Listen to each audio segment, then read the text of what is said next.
Well, here it is. The most epic leopard gecko enclosure on YouTube. At least I thought that would be similar to the title, because before this one I made what I thought is one of the coolest baby box turtle enclosures, and I thought I could do even better with the leopard gecko enclosure. See, all the footage you just saw was shot over 2 years ago with an employee that doesn't even work here anymore. I'm gonna give you 5 things I learned when making this enclosure that you should not do to make your vivarium building process a lot smoother.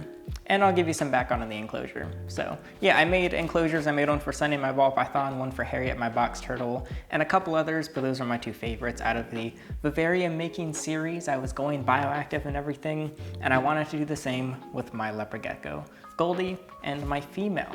You can see there's a divider in the center. The goal was to have one on one side, one on the other side, but this very instantly fell apart, which I'll talk about shortly. There was going to be a bioactive substrate on the base with large stones on top so the geckos couldn't reach it, and instead they'd have those stones. I was then going to add heating on the back to radiate through so that this under hide area was to their, like, the warmth that they would want. They could then explore by climbing up to these areas on top, and there would be a food and water bowl on each side on the base, so they had lots of area. Even though it's only half of 40, they'd have those 2 layers and lots of area to explore and hang out. There were going to be live plants, increasing the oxygen and making it look prettier. I'd have isopods and springtails in the substrate below, and this is what we had instead. It's now stuck in my garage. In my recent video, I did a kind of day in the life sort of video. You saw my horribly messy garage. Here it is now. It's getting better, and this is one of the last items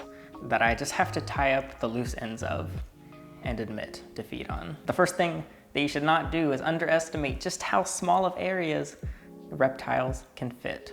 This cannot hold geckos, apparently. Even though the screen goes right there, there was about ½ an inch of clearance where when they pushed through and climbed this side, they could push the screen up, make about 1 inch of clearance, and fit through. So it turns out I couldn't even separate them because they just started climbing back and forth. Keep in mind that if you are building something, if there is any tiny hole or gap, there's a very likely chance the animal can fit, and you need to be super careful. There is no rational way to clean a sand layer. So I used Great Stuff expanding foam, which if you want, you can check it out in the description. I'll link a bunch of products that I do actually like to use for other vivariums. That was the actual foam layer. It's on top of just literal insulation, like styrofoam insulation.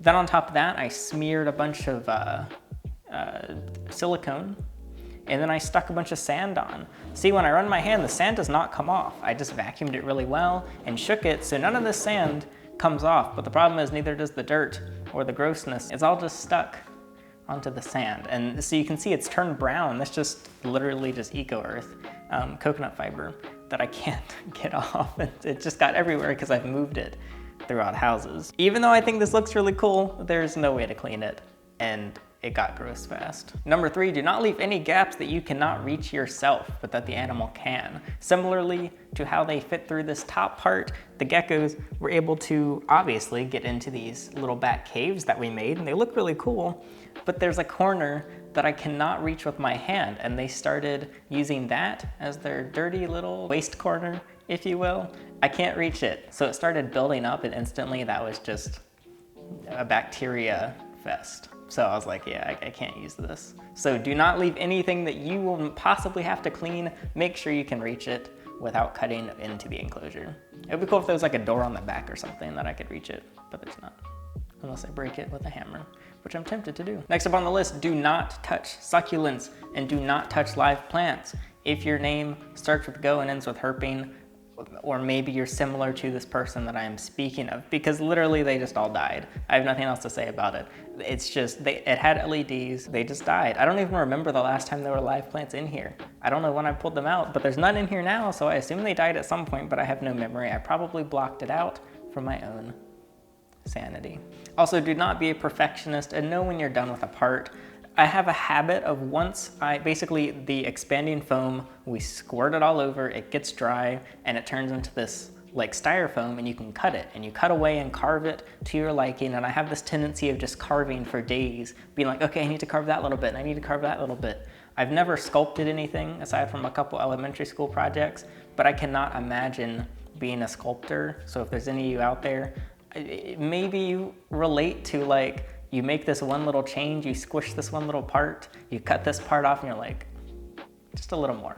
And then just a little more, and then, oh, you cut off too much, you gotta put some back, and then you're like, okay, now let's do the other part. I just wouldn't stop touching it. I need to just stop and be like, okay, it's done. Because I wasted so much time being a perfectionist on this. I think generally I'm good about not being a perfectionist, as you can probably tell in general. Because I think perfectionism, while it's good sometimes, it usually does more harm than good. And I shouldn't have been a perfectionist about this, but I was. I just realized there's still packing tape holding these on. You can hear it. And last but not least, cut your losses. This applies to anything, any business, any project. I needed to cut my losses a long time ago for many reasons. One, because I've hauled this enclosure to moving it from 2 houses. It went through 2, it's been at 3 different houses. It was such a waste of time to load this up. Also, it doesn't fit in my car, so I can't get rid of it. At the last place, it was a community trash can, so I could have just yoink, tossed it right in. But no, this won't fit in my trash can, nor will it fit in my car. So I either have to break it to pieces, which I don't really want or am able to do because it's completely foamed, or I'll have to pay someone to haul it away. Unfortunately, even if one of you out there wanted this, I can't really have you come over because that's a security risk. So actually, I was selling another enclosure. It was a 200-gallon enclosure. I sold it at the last place. I was already moved out, and a guy on Craigslist said, hey, I'll take it. I said, okay, you can just literally go over. The house is unlocked. Just go in, because there were only a few belongings left. It would be kind of weird for him to steal something. So this random guy from Craigslist went into my home while I wasn't there. I gave him permission, and he saw this in the corner, and he said, what about this thing? Is that for sale? And I was like, no, it's for a project I'm doing. And he's like, darn, I would buy it. Someone was willing to pay me money for this, and I said no, because I wasn't willing to cut my losses. In fact, I would have profited stonks right there if he had bought it when he was literally in my house. But no, he left with the other enclosure. He didn't buy this one. So I can't give it to you. I can't get it in my car. I can't get it in the trash can. It's just stuck in my garage. And is that everything on my list? Can't clean sand layer, no gaps, gecko fit through small areas, don't touch succulents, not everything. Oh yeah, the other one I forgot. I meant to put this in before the others is, not everything has to be bioactive. I'll admit, if you make a YouTube video and you throw bioactive in the title, it instantly gets 10% more views. But not every enclosure really needs to be bioactive.